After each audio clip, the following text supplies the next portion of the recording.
Hey everybody, welcome to Richter Knives. This is episode number 18, and we're going to talk about my dad's knife. So, if we're going to talk about my dad's knife, I just want you to know I don't want this to be somber. He's not with us anymore. He passed away about 10 years ago. I love him to death, but I wanted to do a video on my dad's pocket knife. How can I have a YouTube channel on pocket knives and not do a video on my dad's pocket knife? It would be a disgrace. It would be terrible. So what I want to do is introduce you to my dad's pocket knife. But first, before you can understand what my dad's knife is, you have to understand my dad and you have to know my dad. So I'm going to say a few things about my dad real quick and kind of give you a picture of what he used this knife for, what his life was, kind of the man that he was. And it'll tell you a story about the knife too. And I kind of wrote something for him a while back, maybe a year ago. I was just sitting around thinking about him and, what he meant to me. And I figured, you know what, I should write this down. So I'm going to read that to you real quick. But I could write 100 books filled up with what I learned from my dad. Even if I wrote in like pure detail using like eloquent words and showed you a million pictures, I could never do justice or explain what my dad meant to me. Last time I saw him, he was in the hospital the day before Father's Day, and I remember walking out of the room, stopping and turning around. I went back and I hugged him. I kissed him on the forehead and I told him I loved him. I didn't know at that time, but he would pass away the next day. And I was shattered. And even though every single day of my life since then, I've severely missed him and constantly want to ask him questions and get his advice, I'm glad that God allowed me to have one last Father's Day with him and to see him one more time. And he was far from a perfect man, but he was, however, the perfect dad for me. And I'll say these things about him. I think it's a shame that a man with all of his knowledge is not here on earth. He was a very smart man. Men would drive to our home and call him constantly, asking his opinion on how to fix their cars. What cam should they buy? What spark plugs do they use? He may have been the most knowledgeable parts man on planet Earth. He worked at O'Reilly for years, and I think it's neat how he would purposely teach me and my brother things every single day, and he didn't want us to turn into idiots. And he taught us all aspects of life.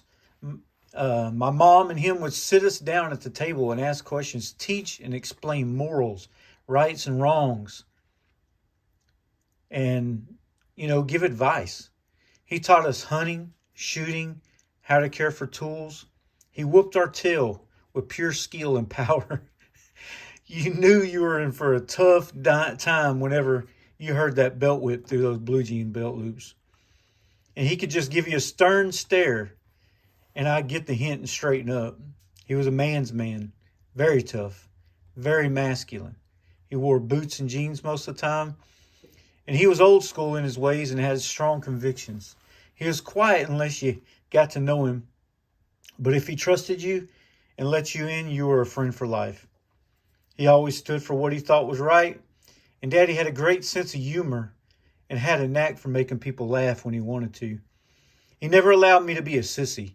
He always said things like, "You'll be all right in the morning," or "Be tough."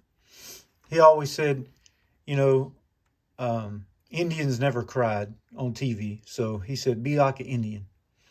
And when my brother and I were teenagers, he took in our friends like they were his kids.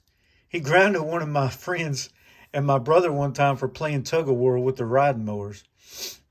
And I miss him squeezing my shoulder and just saying what he needed to hear, And I miss having conversations with him about life, about the Dallas Cowboys, about pocket knives, about, the stories he told 100,000 times.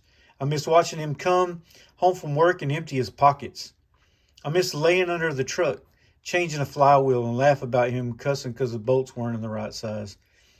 And I miss him inventing weird things to eat from the cabinet and icebox. Sometimes turned out all right.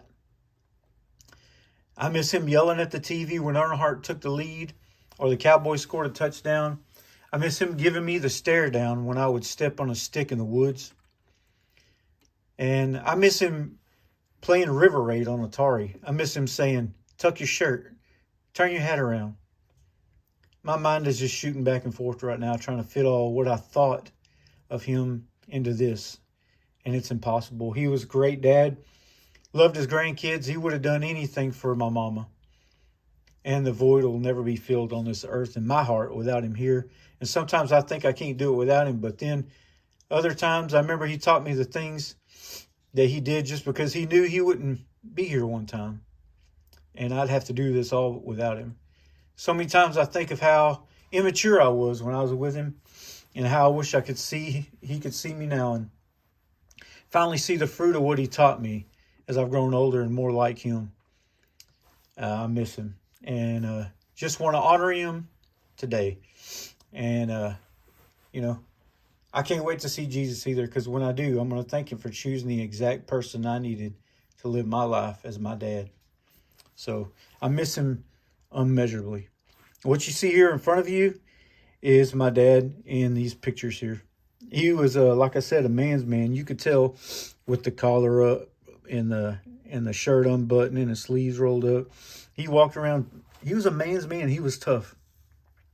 And you see the sticker here, the Earnhardt sticker, because nobody reminds me more of my dad than Earnhardt. He was tough. He's a winner. You know, he done stuff just like Earnhardt, and he had kind of the same mannerisms. And every time I hear Earnhardt, it reminds me of him. You see that big old 3, my dad rooting for him, and so that's why I got that there. And you also see this pocket knife right here. This pocket knife, in my family, it was famous because folks would come over and look at this here, or they would come over and you know, say, "Hey, you got your pocket knife on you?" And they knew he did, and they just wanted to see how crazy sharp it was. And I remember sitting around watching him sharpen this thing, and like he was really skilled sharpening pocket knives. He'd sit with that pocket stone and he'd sit there and he just go after it with pure skill, and he could get a knife very, very sharp. So kind of a story on this knife is we bought this same knife on the same day and didn't know it. I was 18 years old and I was replacing another pocket knife that I had lost, and I wanted the 94 OT, and this is all they had. And here's actually my pocket knife, and it's the same one, but you could tell he's got a lot more. I don't know, I think mom used it to hammer nails in or something, I don't know. But and you can also tell by his spay blade is a whole lot better looking than mine, because he just never used it. He kept it razor sharp, and I guess in his words, just in case. And he did use this main clip blade, and he knew how to sharpen a knife, and you could tell the difference, like I said, between mine and his sharpening back then. I can sharpen a knife now, but this is mine and this is his. But let's see, that's pretty close. But he was very good at sharpening, and this stayed sharp. He carried this in his back pocket right next to his wallet. And I used to, you know, he'd come in from work and he'd take his belt off and he'd roll it up and he'd sit it on the counter. He'd take his wallet out, he'd sit it inside the belt. He'd take his pen out of his pocket and he'd stick it in there too. All inside that belt right there. His watch, he'd pull it off his wrist and stick it inside there. And he'd take that pocket knife and he'd stick it right there. And I would just like be locked in. I don't know what it was. I don't know what fascinated me about it. But it, you know, I guess I just love my dad and the things that he done. And I think that's what really got me into pocket knives. And a lot of times I wonder, why do I like pocket knives so much? Well, this has got into my core, I think. This has got down in there. And when I think about pocket knives, I think about my dad and, how he used them, how he actually taught me and my brother to use them. And, you know, he taught us, it's not a weapon. You're not pulling it on somebody, it's a tool. And whatever you need that day to get you through your day, you've got it right there in your pocket. He'd use it to be a screwdriver. He'd use it, Lord, for anything. I don't know. He used it for all kind of stuff. Mostly automotive stuff because he was always working on cars. And just like my pocket knife, he has the tweezers. And he actually, at one time, I don't know if you could tell or not, but he sharpened them. My camera won't focus. He had them sharp. He sharpened those, which I guess was pretty smart because he had to do some things with that. And then it came with a toothpick as well, like a metal toothpick, and had brass on the end of it, but I guess he lost that as well. And you see that saw cut bone. And this right here is about the size of a large case trapper. Matter of fact, I'll show you one. Right here. So there's the difference here. It's pretty much the same size.